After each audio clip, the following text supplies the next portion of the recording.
Chinese President Xi Jinping and leaders of the European Union meet for a second round of talks aimed at boosting trade and investment. Is the Asian economic powerhouse pivoting towards Europe? Hello, I'm Arnold Naidu, and this is The Heat.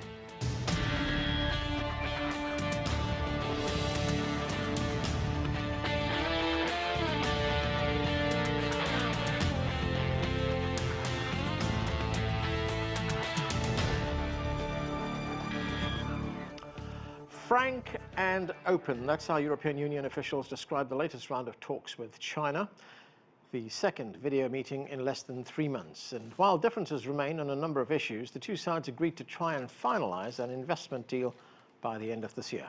We begin our coverage with this report from Lucy Huff in Brussels. A summit slimmed down by the pandemic. Monday's conference was supposed to be a historic event on the streets of Leipzig, with President Xi Jinping meeting EU leaders in person for the first time. Instead, talks took place online, but delivered some signs of progress. Europe needs to be a player, not a playing field. Today's meeting represents another step forward in forging a more balanced relationship with China. We strive for a relationship that delivers on our mutual commitments, that generates concrete results for both sides, results that are also good for the world. Both sides agreed to speed up negotiations on the EU-China investment agreement with the aim of signing it off by the end of this year. From the EU side, Germany will be leading the charge, with foreign policy a priority during its tenure in the Council presidency. Germany is by far Europe's biggest exporter to China, selling $106 billion of goods and services in 2018, including some 4.2 million Volkswagen cars. As a result, it is keen to boost economic ties whilst continuing to have discussions in other areas. These include data protection and cybersecurity, and the role of Huawei in the rollout of 5G in Europe. In a statement after the meeting, President Xi Jinping said the two sides should commit to multilateralism, cooperation and dialogue, with agreement that high-level talks should continue on digital policy and climate change. Both sides hope an in-person summit can happen soon. We have said that an in-person EU-China summit should take place as soon as the pandemic allows it. That will probably be after the German presidency. It was not the pomp and ceremony that Brussels, Berlin and Beijing were hoping for, but open and frank talks at a decisive moment for EU-China relations. Lucy Hoff, CGTN, Brussels. There is much to discuss. Let's bring in our panel. Joining us from Raleigh, North Carolina, Klaus Larres is Professor of History and International Affairs at the University of North Carolina, Chapel Hill. From Miami, Florida, Remi Piet is the co-founder of Embellie Advisory, a boutique risk management consulting firm. Joining us from Beijing, Gong is Professor of Economics at the University of International Business and Economics in Beijing. And also from the Chinese capital, Einar Tengen is a political and economic affairs commentator. Welcome to all of you to the show. Einar Tengen, let me start with you. As I said, this is the second summit in less than 3 months. Of course, it was scaled down because of the pandemic, and it doesn't seem there were any real breakthroughs. What is your assessment, your main takeaways from this? Well, a couple of months ago when we discussed this, there was still this kind of feeling that the EU wanted to lecture China about how it conducts everything from climate change, multilateralism, etc. So, I mean, these issues have not changed, unfortunately. And what has happened, though, is the reality of COVID-19 is here. The EU is in desperate straits economically, looking for how they can resurrect their economy, especially after COVID-19.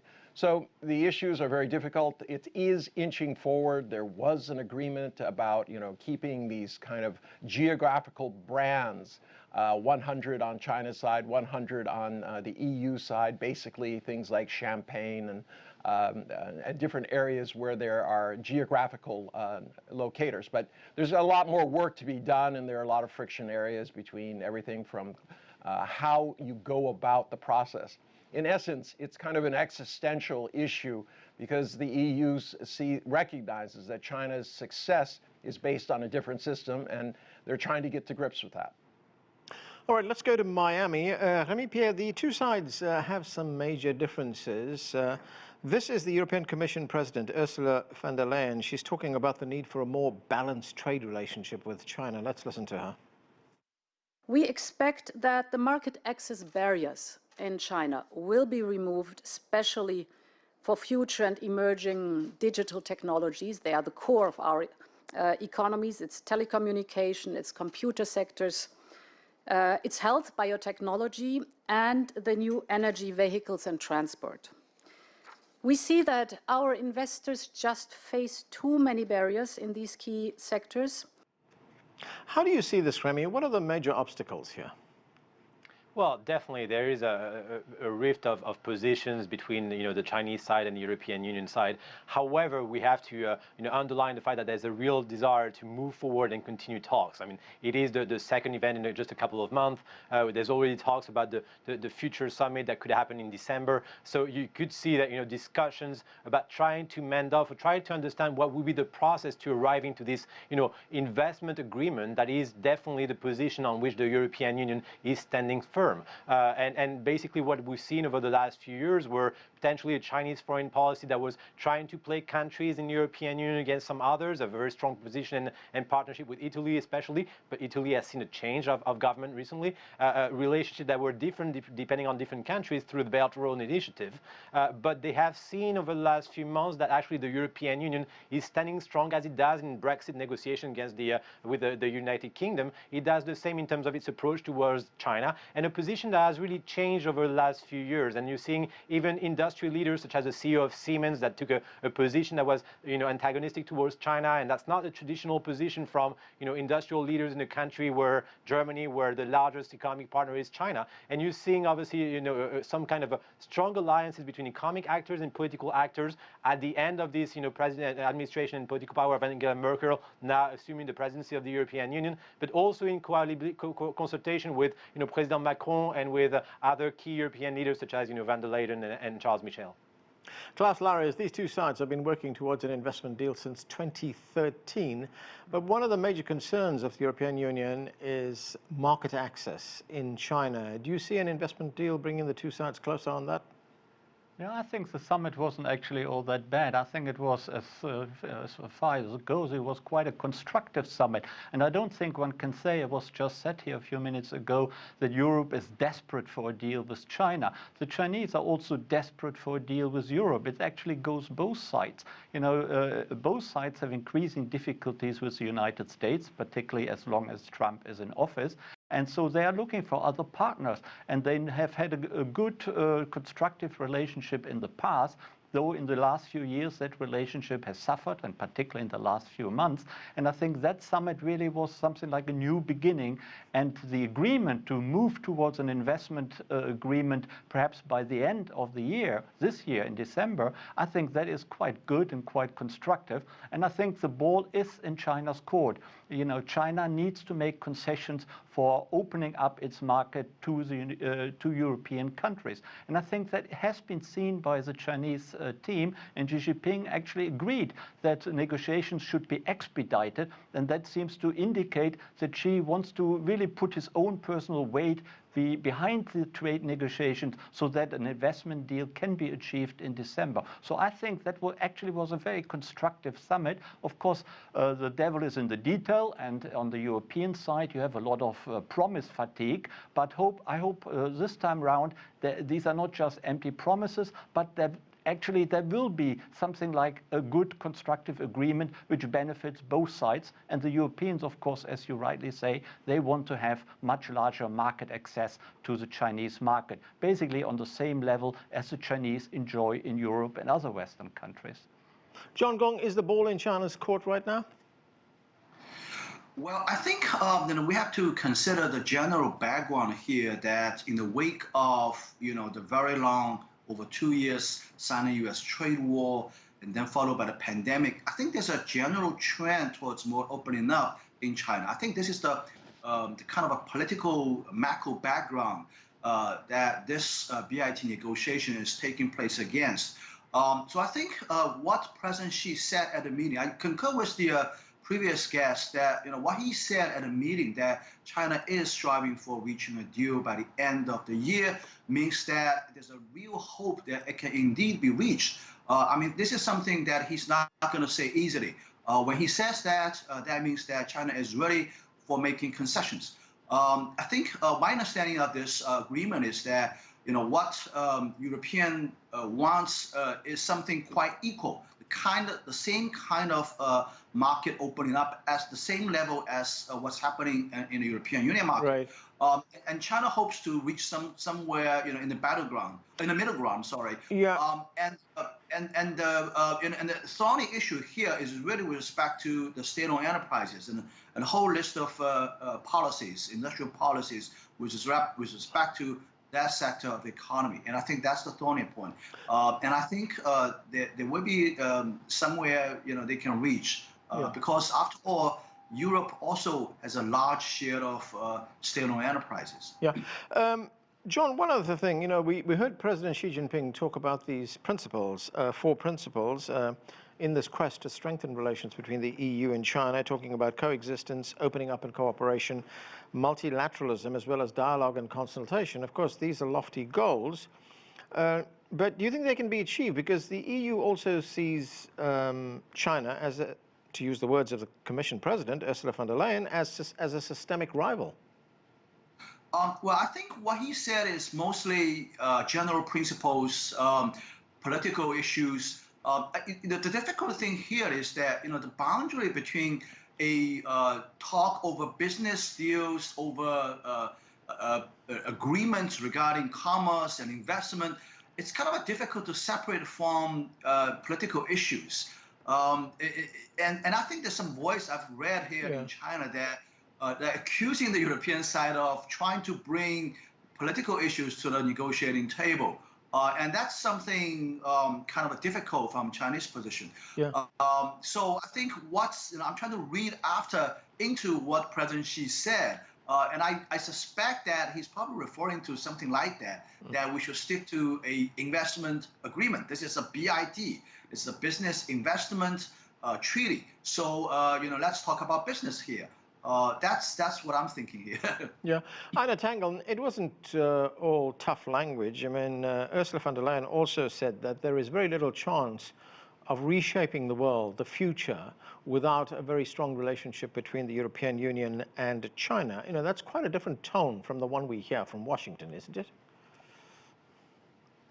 Well, yes, and obviously the rise of Asia, the Asian century, is uppermost in the European mind. They need markets. We just covered what Germany needs as an export country, but there are a lot of nations around the world that have the same thing. China has an outsized role in this because it has the biggest stabilized market. And that's one of the issues. And I do agree with John that the Chinese expect a kind of compartmentalized approach to these. They don't like it when people are throwing in military, human rights, etc. Issues into what they consider a business negotiation. So it's hard to come to grips with this kind of changing landscape. For the Chinese, it seems like they're negotiating on quicksand. Every time they think they're getting closer to one issue that's economic, then all of a sudden something about Hong Kong is brought up, or Xinjiang. So this is one of the areas that both sides have to learn to deal with each other, is how do they set the parameters, the bookends of their discussions, because culturally it is difficult for the Chinese, and it's definitely something that the Europeans have learned from Donald Trump, to mix messages and ideas. Remi Piet, to what extent does the relationship between the United States and China impact the talks that are taking place between the European Union and China? Because it seems the EU is in an invidious place right now. President Trump sees anybody who cooperates with China as some kind of betrayal.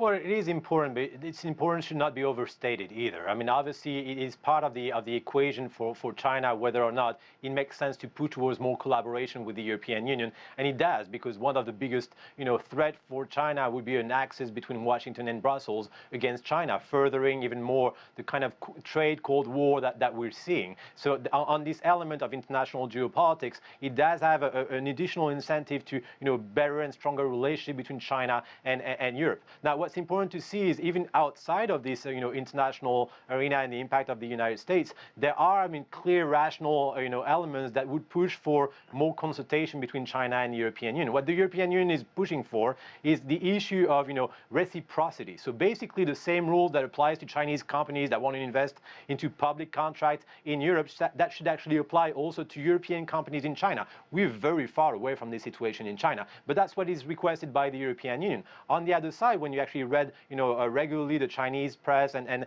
how the meeting was actually framed on the Chinese perspective, it was about furthering collaboration, about finding a common ground on public health. Obviously, it is trying to just create more potential business and more partnership with the European Union at a time where potentially the Belt and Road Initiative that has been so successful in Africa and Latin America very intensely has been slightly less successful in Europe. And as a result, there needs to be a different partnership, one that would not be coined under the systemic rival that was the narrative last year, and to something that would be much more in terms of focusing on issues where there is a win-win partnership. That could be climate change mitigation, for example, and there China needs to make some clear stance on their coal power plant and the concept of clean coal, which is a myth, and actually also other elements such as trying to build another framework on investment, on trade, under the auspices of the World Trade Organization or something else, but probably the World Trade Organization. There's nothing better since we haven't invented something else. And that would allow for a limitation to this trade cold war that we're seeing between Washington and Beijing. And on this agenda, there are clear actors that do have interest and are ready to discuss on this. So I'm actually, sharing the optimism of some of my co-panelists here. Klaus Larres. Can I just come in? Yeah. What occurred to me I think China must have been well aware that this was the last summit before the American general election on the 3rd of November. And after the election, then there might well be a Biden government soon after. And that would, of course, benefit transatlantic relations. Transatlantic relations might become much closer under Biden government than they are now with Trump. So I think Beijing probably saw the summit today as an opportunity to embark on constructive relations with the European Union before there is a realignment taking place in transatlantic relations. And I think that would be quite a clever way to go about it. Klaus, there's one other big thing on the calendar, and that is Angela Merkel, the German Chancellor, will be stepping down. Of course, she hosted this summit. Germany holds the rotating presidency of the EU right now. She hosted the summit, albeit virtually, but she steps down. In fact, this is what she had to say. Let's listen to her. Overall, cooperation with China must be based on certain principles: reciprocity, fair competition. We are different social systems, but when we are committed to multilateralism, it must be rule-based. So, Klaus, the Chancellor did announce a full summit next year, but she does step down. Does that change much? Well, it depends, of course, who is going to succeed her. But I think usually German politics is not that much influenced by individual figures. There is a broad tendency of German policy to be interested in good and close relations with China for both economic but also for other geopolitical reasons. And I think that can be expected to continue. However, the figure of Chancellor, of course, is influential to some extent. If she is succeeded by a hardliner like Merz or Rüttger, who both have said that they are very critical to Chinese human rights violations, for example, or some of China's geopolitical ambitions, then I think the German-Chinese relationship may become tougher and may become less good. If she is succeeded by the Prime Minister of North Rhine-Westphalia, Laschet, who is more molded in the shape of Merkel's policy herself, then I think it can be more expected that there is in the continuation of Merkel's course, at least regarding China. So it depends a little, but I think all German politicians are really interested in good and constructive relations with China, but of course they don't want to be taken for a ride, and I think that depends, that also applies to the whole European Union.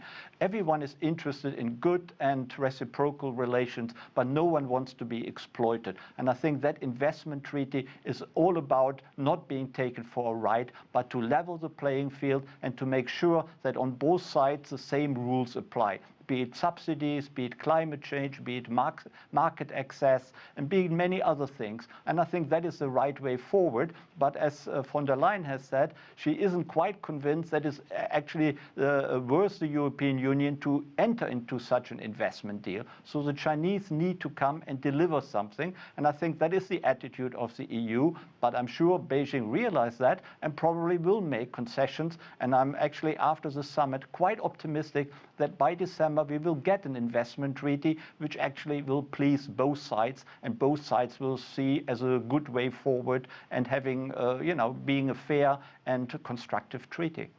John Gong, this year marks the 45th anniversary of the establishment of diplomatic relations between China and the EU.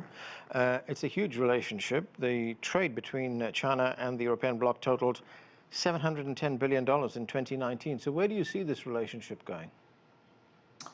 Well, I think I totally agree with the timing issue, the previous timing issue discussion here. I think there is a need, there's an urgency on both sides to reach an agreement soon, by the end of the year. I think I totally agree that the Chinese side realizes that the Trump administration's days are numbered. And with the Biden coming in, there's a very strong likelihood that Europe and the United States will patch up its differences again, and that they will come back to sort of establish a political alliance in dealing with China.